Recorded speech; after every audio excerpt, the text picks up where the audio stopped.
আসসালামু আলাইকুম ভিউয়ার্স, আজকের রেসিপিতে থাকছে একেবারে তুলতুলে নরম পারফেক্ট লালমোহন মিষ্টির রেসিপি। আর এটা এতটা নরম যে মুখে দেওয়া মাত্রই মিলিয়ে যাবে। যারা কিনা জীবনেও মিষ্টি বানান নাই বা মিষ্টি বানাতে ভয় পান, তারা কিন্তু আজকের রেসিপিটি ফলো করলে প্রথমবারই ইনশাল্লাহ মিষ্টি বানাতে পারবেন। চলুন তাহলে রেসিপিটি শুরু করা যাক। প্রথমে আমি মিষ্টির শিরাটা তৈরি করে নিয়েছি। একটা হাঁড়িতে আমি দিয়ে দিয়েছি 2 কাপের মতো চিনি আর দিয়ে দিয়েছি 2.5 কাপের মতো পানি। এই মিষ্টি তৈরির ক্ষেত্রে কিন্তু শিরাটাকে অবশ্যই পাতলাই রাখতে হবে। ঘন করে ফেললে কিন্তু মিষ্টির ভেতরে শিরা প্রবেশ করতে পারবে না। এবার একটা স্প্যাচুলার সাহায্যে চিনিটাকে আমি নেড়েচেড়ে মিশিয়ে নিচ্ছি। শিরাতে বলক চলে এসেছে। আমি এবার চুলার ফ্লেমটাকে একেবারে নিভু আঁচে রাখবো আর ঢাকনা দিয়ে ঢেকে রাখবো। যারা প্রথমবার মিষ্টি বানাবেন তারা এই রকম অবস্থায় মানে চিনিটা গলে যাওয়ার পরেই চুলাটা অফ করে দিবেন। অনেক সময় দেখা যায় ফার্স্ট টাইম মিষ্টি বানাতে গেলে একটু সময় বেশি লাগতেই পারে, সেজন্য চুলার ফ্লেমটা অন রাখলে শিরাটা ঘন হয়ে যেতে পারে। আর যারা চুলার ফ্লেমটা এখন অফ রাখবেন তারা যখন মিষ্টি দেবেন হাঁড়িতে এর 1 থেকে 2 মিনিট আগে চুলার ফ্লেমটা অন করলে হয়ে যাবে। এবার নিয়েছি একটা নর্মাল টেম্পারেচারের ডিম। যদি ফ্রিজের ভেতরে ডিম থাকে তাহলে অবশ্যই 30 মিনিট আগে ডিমটাকে নামিয়ে রাখতে হবে। এখানে আমি 2 টেবিল চামচের মতো পানি দিয়েছি আর দিয়েছি 1.5 টেবিল চামচের মতো তেল। আপনারা চাইলে এখানে তেলের পরিবর্তে ঘি দিতে পারেন বা তেল ঘি মিশিয়েও দিতে পারেন। তো এবার খুব ভালোভাবে মিশিয়ে নিচ্ছি। এবার অন্য একটা বাটিতে নিয়ে নিয়েছি 3/4 কাপ দুধ। 1/4 কাপ করে 3 বার নিলেই 3/4 কাপ হয়ে যাবে। আর দিয়ে দিয়েছি 1/2 কাপ পরিমাণ ময়দা। এখানে দিয়েছি আমি 1 চা চামচের মতো বেকিং পাউডার। তবে আমি আন্তরিকভাবে দুঃখিত, এই ভিডিও শ্যুটটা কোনো কারণে স্কিপ হয়ে গেছে। এবার সব কিছু খুব ভালোভাবে মিশিয়ে নিচ্ছি যেন প্রতিটি উপাদান একসাথে মিশে যায়।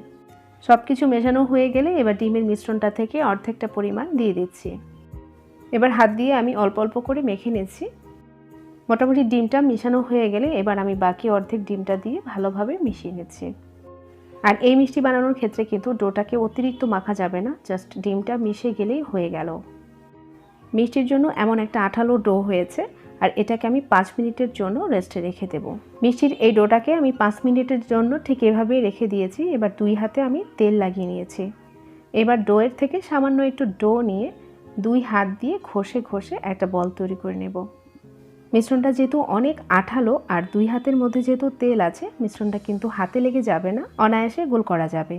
আর খেয়াল রাখতে হবে মিষ্টির গায়ে যেন কোনো ধরনের ক্র্যাক বা ফাটল না থাকে। মিষ্টির জন্য এই সাইজটাই পারফেক্ট, এর থেকে বেশি বড় করতে যাবেন না, এতে করে মিষ্টিটা কিন্তু শিরায় দিলে আরও বড় হয়ে যাবে বা ভেঙে যেতে পারে। তো বাকি ডোটা দিয়ে আমি সবগুলো মিষ্টি এইভাবে তৈরি করে নিয়েছি। এবার একটা হাঁড়িতে আমি পর্যাপ্ত পরিমাণে তেল নিয়েছি আর তেলটাকে আমি এমন গরম করেছি যে একটা আঙ্গুল ডুবিয়ে রাখতে পারবো। তার মানে তেলটা একেবারেই হালকা গরম থাকবে। বেশি গরম তেলের মধ্যে মিষ্টি ছাড়লে দেখা যাবে ওপর থেকে একটা কালার চলে এসেছে আর ভেতরটা কাঁচাই থেকে গেছে। আর মিষ্টিগুলো দেওয়ার পরে দেখবেন মিষ্টির চারপাশ থেকে এরকম বুদবুদ সৃষ্টি হবে, তখন হাঁড়ির 2 হাতা ধরে একটু নাড়িয়ে দিতে হবে। 3 থেকে 4 মিনিট পর দেখা যাবে মিষ্টিগুলো একাই উলট পালট হচ্ছে। মিষ্টির ওপরের অংশটা শক্ত না হওয়া পর্যন্ত আমি কোনো ধরনের চামচ ইউজ করছি না, হাতল ধরে একটু নাড়িয়ে দিচ্ছি। মিষ্টিগুলো যখন কিছুটা ফুলে উঠবে তখন একটা শাঁসলিক কাঠির মাধ্যমে একটু উল্টে পাল্টে দিচ্ছি। মিষ্টির ওপরের অংশটা মোটামুটি ড্রাই হয়ে গেছে। এবার একটা হাতলওয়ালা চামচ দিয়ে আমি অনবরত নেড়ে চেড়ে ভেজে নেব। অনবরত এইভাবে ঘুরিয়ে ঘুরিয়ে নেড়ে দিতে হবে, এই কারণেই যেন মিষ্টির ওপরে এবং নিচে একই কালার চলে আসে। ভাজতে ভাজতে এক পর্যায়ে দেখা যাবে মিষ্টির কালারটা এমন গোল্ডেন কালার হয়ে গেছে।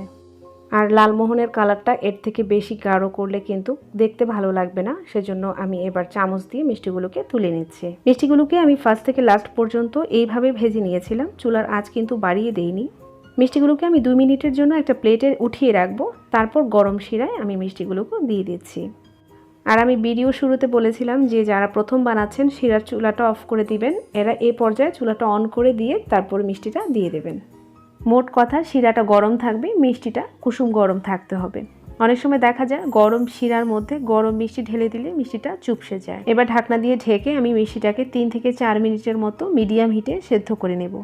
3 থেকে 4 মিনিট যখন হয়ে যাবে তখন আমি চুলার ফ্লেমটা বন্ধ করে দেব আর মিষ্টিটাকে এইভাবে রেখে দেব 3 থেকে 4 ঘন্টা। বা রাতে যদি তৈরি করেন তাহলে সারা রাতের জন্য রেখে দিতে পারেন। এতে করে মিষ্টির শিরাগুলোকে খুব ভালোভাবে মিষ্টিগুলো সোপ করে নেবে। 3 থেকে 4 ঘন্টা পর আপনাদেরকে আমি মিষ্টিটা দেখিয়ে দিচ্ছি। দেখুন হাঁড়িতে অবশিষ্ট শিরা আছে মাত্র অল্প কিছুটা। সম্পূর্ণ শিরায় মিষ্টিগুলো টেনে একেবারে টইটুম্বুর হয়ে গেছে। এবার মিষ্টিগুলোকে পরিবেশন করে দেখিয়ে দিচ্ছি আর কেটেও দেখিয়ে দিচ্ছি ভেতরটা কেমন হয়েছে। ওপর থেকে আমি সামান্য একটু মিষ্টির শিরা আর একটু বাদাম কুচি দিয়ে সাজিয়ে নিচ্ছি। আর আজকের রেসিপিতে আমি যত ধরনের টিপস অ্যান্ড ট্রিক্স শেয়ার করেছি আপনারা প্রত্যেকটা ফলো করলে ঘরেই তৈরি করে নিতে পারবেন এমন পারফেক্ট একটা লালমোহন মিষ্টি। আর মিষ্টির ভেতরটা যে কতটা সফট আর কতটা রসালো আপনারা সে দেখেই বুঝতে পারছেন। আর আজকের এই রেসিপিটি যদি আপনাদের কাজে লেগে থাকে বা ভালো লাগে তাহলে অবশ্যই চ্যানেলটাকে সাবস্ক্রাইব করে পাশেই থাকবেন। আর আপনাদের এই ছোট ছোট সাপোর্টগুলো আমাকে অনেক দূরে এগিয়ে নিতে পারে। নতুন রেসিপিতে আবারও দেখা হবে ইনশাল্লাহ। আজকের মতো এখানেই বিদায় নিচ্ছি। আল্লাহ হাফেজ।